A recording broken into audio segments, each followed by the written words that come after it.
Makeup kit वाला comedy story. एक गांव में रमेश नाम का आदमी रहता था जो लेडीज के मेकअप की चीजें जाकर बेचा करता था, जैसे बिंदी, लिपस्टिक, हेयर ड्रायर वगैरह वगैरह। आओ बहनों आओ, ladies makeup kits, hair dryer जो चाहिए वो आपके घर पे आकर मिलेगा। अब आप अपनी सुंदरता को बढ़ाइए। आज से आपको ब्यूटी पार्लर जाने की जरूरत नहीं है। घर बैठे ही अपनी सुंदरता को बढ़ाइए। पैसों की बचत कीजिए, ये मौका बार बार नहीं आएगा। एक मेकअप किट खरीदने पर एक हेयर ड्रायर बिल्कुल फ्री। ये मौका हाथ से मत जाने दीजिए। आइए आइए, डायरेक्ट कंपनी की सेल है, जल्दी आइए और ले जाइए।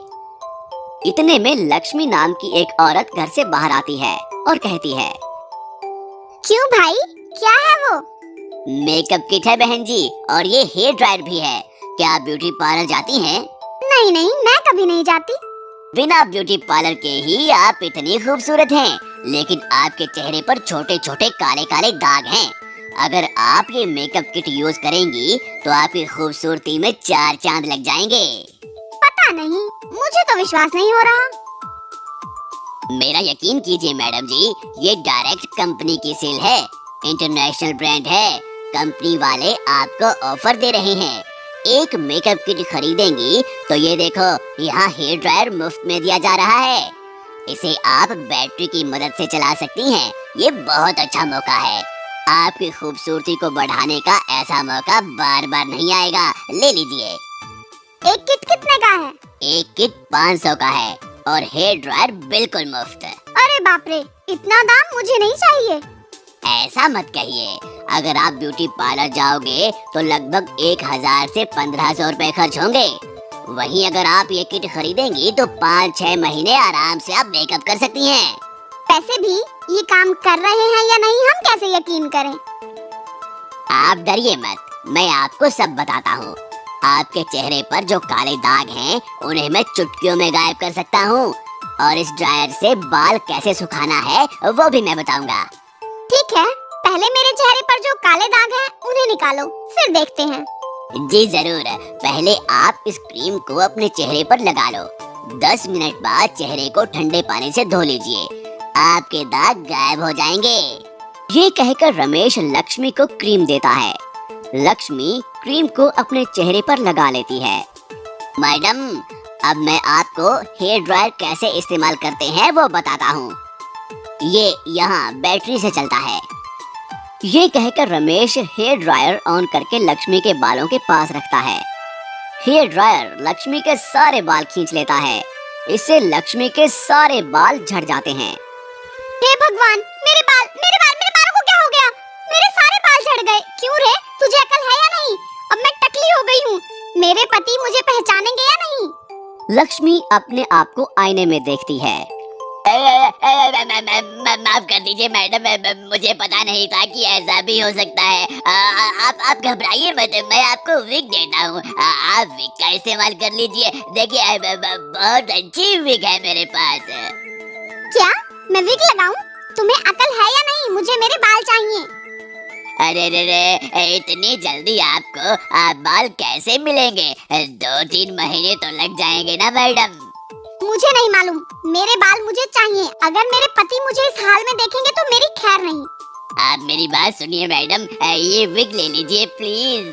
तुम्हारी बात सुनकर ही मेरी हालत ऐसी हो गई है, अगर फिर से सुनूंगी तो क्या होगा? ठीक है, विग इधर लेकर आ, कमबख्त कहीं का।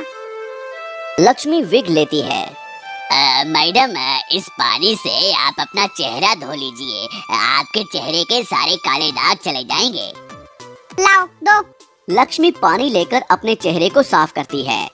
जैसे ही लक्ष्मी पानी को डालती है, उसका चेहरा काला हो जाता है। अरे ओ नालायक, तूने ये क्या किया? सारे काले दाग चले जाएंगे ये कहकर मेरे सारे चेहरे को ही काला बना दिया। अब क्या करूं मैं? मुझे माफ कर दीजिए मैडम, जरूर कहीं कोई गलती हो गई है। इतने में लक्ष्मी का पति राजेश वहाँ आता है। अरे, ये क्या हुआ?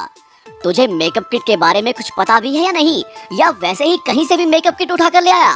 नहीं सर, ये नया ब्रांड है, अच्छा काम करेगा कहकर मुझे ट्रेनिंग दी गई थी, इसलिए इन्हें बेचने में मैं यहाँ आया। ऐसा कुछ हो जाएगा मैंने सोचा भी नहीं था सर, मुझे माफ कर दीजिए सर। लक्ष्मी, तुम मेरी बात क्यों नहीं सुनती? तुम बहुत खूबसूरत रहती हो, तुम्हें मेकअप किट की जरूरत ही नहीं है। मेरी बात नहीं सुनने का नतीजा देखा तुमने? तुम्हारी खूबसूरती भी चली गई और बाल भी। मुझे माफ कर दीजिए, अगली बार मैं इन चीजों के नाम भी नहीं लूंगी। पहले मुझे हॉस्पिटल लेकर जाइए, चेहरा जल रहा है मेरा सारा। अगली बार ऐसी घटिया चीजें मत बेचना, भागो यहाँ से। ये सुनकर रमेश वहाँ से चला जाता है। तो दोस्तों, ये कहानी हमें बताती है कि बिना जानकारी के हमें कोई भी चीज इस्तेमाल नहीं करनी चाहिए, उसका नुकसान ही होता है। और वो कहते हैं ना, सस्ता रोए बार बार, महंगा रोए एक बार। आपको हमारी ये कहानी कैसी लगी हमें कमेंट बॉक्स में जरूर बताएं। और यदि आप ऐसी ही और भी कहानियां सुनना चाहते हैं तो हमारे चैनल को सब्सक्राइब जरूर करें। शुक्रिया। मैं कौन हूँ? एक गांव में सोमेश नाम का एक आदमी रहता था। वो बहुत ही डरपोक और शांत स्वभाव का था। बचपन में ही उसके माता पिता का देहांत हो गया था। वो अपने दादाजी के पास पला बढ़ा। उसके दादाजी खेत में तरह तरह की सब्जियां उगाते थे और सोमेश उन्हें पास के शहर में ले जाकर बेचता था। इस तरह दिन गुजर रहे थे। फिर सोमेश की शादी हो गई और शादी के ठीक 1 साल बाद दादाजी का निधन हो गया। सोमेश की पत्नी चंपा बहुत ही निडर और होशियार थी। एक दिन चंपा अपने पति से कहती है, ए जी, कब तक हम इस गांव में ऐसी जिंदगी गुजारते रहेंगे? हम शहर जाकर कुछ ना कुछ करते हैं जिससे हमारे बच्चों का आने वाला भविष्य अच्छा रहे। तुम्हारी बात तो ठीक है, लेकिन हमारे पास इतने पैसे कहाँ हैं कि हम शहर जा सके, और शहर में घर का किराया और भी ज्यादा होता है। मेरे पास मैंने कुछ पैसे छुपाए हैं। आप सब्जी बेचने शहर जाते हो ना? सब्जी बेचते आते वक्त सस्ते में किराए का मकान देख लीजिएगा। अगले दिन सोमेश सब्जी बेचकर मकान ढूंढने निकलता है। बहुत ढूंढने के बाद उसे एक पुराना मकान दिखाई देता है। सोमेश वहां जाकर दरवाजा खटखटाता है। एक बूढ़ी औरत दरवाजा खोलती है और सोमेश से पूछती है, कौन हो तुम? क्या चाहिए? सोमेश कहता है, मैं घर की तलाश में निकला हूँ, आपके घर में कोई हिस्सा किराए पर है क्या?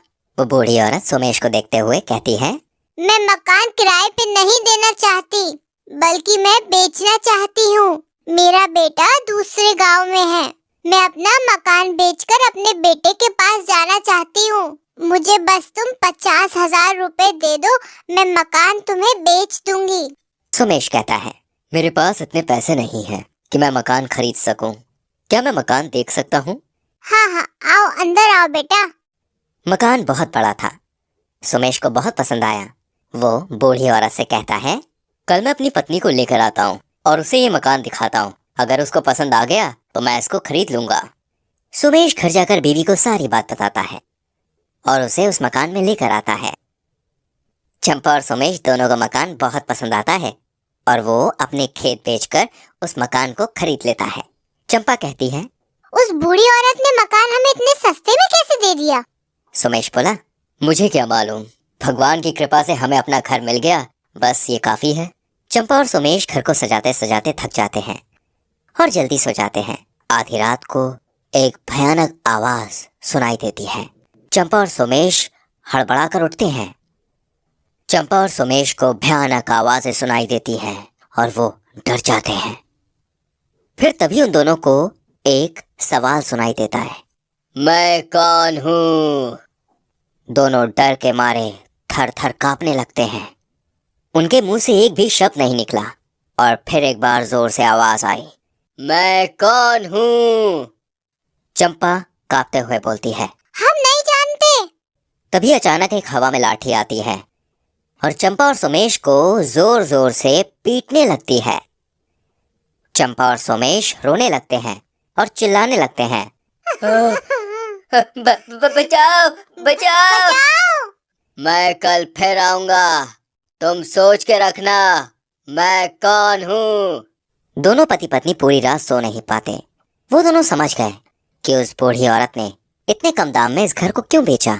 उन्हें पता चल गया कि इस घर में भूत है। और दूसरी रात फिर से वही सब होता है। फिर वही सवाल पूछा जाता है। मैं कौन हूँ? चंपा कहती है। हमें छोड़ दो, हम नहीं जानते तुम कौन हो। फिर से जादुई लाठी ने पति पत्नी को पीटना शुरू किया। तभी सोमेश ने कहा, आप हमारे लिए भगवान हो। फिर भी उस आवाज ने उन्हें परेशान किया और फिर से कहा, मैं कल फिर आऊंगा, तुम सोच कर बताना मैं कौन हूँ। ऐसे ही ये सिलसिला चलता रहा। एक दिन चंपा का भाई वीरू चंपा से मिलने आता है और वीरू पूरा घर देखने के बाद चंपा से कहता है, चंपा 2 या 3 लाख रुपए में भी इतना बड़ा घर नहीं मिलेगा, तुमको 50,000 में ये घर कैसे मिल गया? चंपा और सोमेश ने कोई जवाब नहीं दिया। चंपा वीरू को रात होने से पहले भेज देना चाहती थी, पर वीरू नहीं जाना चाहता था। वो 1-2 दिन के लिए रहने के लिए आया था चंपा के पास। चंपा अपने भाई से कहती है, अच्छा भाई अब तुम जाओ। वीरू कहता है, क्या चंपा, तुम तो मेरे पीछे ही पड़ गई हो कि जाओ जाओ।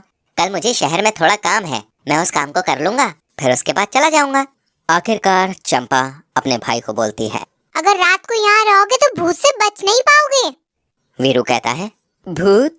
चंपा सारी बात वीरू को बताती है। वीरू कहता है, मुझे कल सुबह थोड़ा काम है, एक काम करते हैं, इसके बारे में सुबह बात करते हैं। अभी मैं जा रहा हूँ सोने, सुबह बात करेंगे, ठीक है? और फिर से एक बार रात होते ही वो भयानक आवाज सुनाई देती है, मैं कौन हूँ? चंपा और सोमेश आवाज सुनकर हड़बड़ा कर उठ जाते हैं और वीरू को आवाज देने लगते हैं, भाई जागो, हमें बचाओ। वीरू नींद से जागता है और कहता है, तुम कौन हो? ये हम नहीं जानते, लेकिन क्या तुम जानते हो मैं हनुमान भक्त हूँ। तुमने मेरी बहन और बहनोई को बहुत सताया है, अभी मुझे बहुत नींद आ रही है, तुम यहाँ से जाओ, मैं तुमको कल बताऊंगा कि तुम कौन हो। कब बताओगे? कहाँ बताओगे? वीरू कहता है, कल मैं तुम्हें पीपल के पेड़ पर बांधकर बोतल में बंद करके अपनी जमीन में गाड़ दूंगा। नहीं नहीं, जमीन में नहीं, आग में डाल दूंगा, तब बताऊंगा कि तुम कौन हो। ये कहकर वीरू जोर जोर से हंसने लगता है।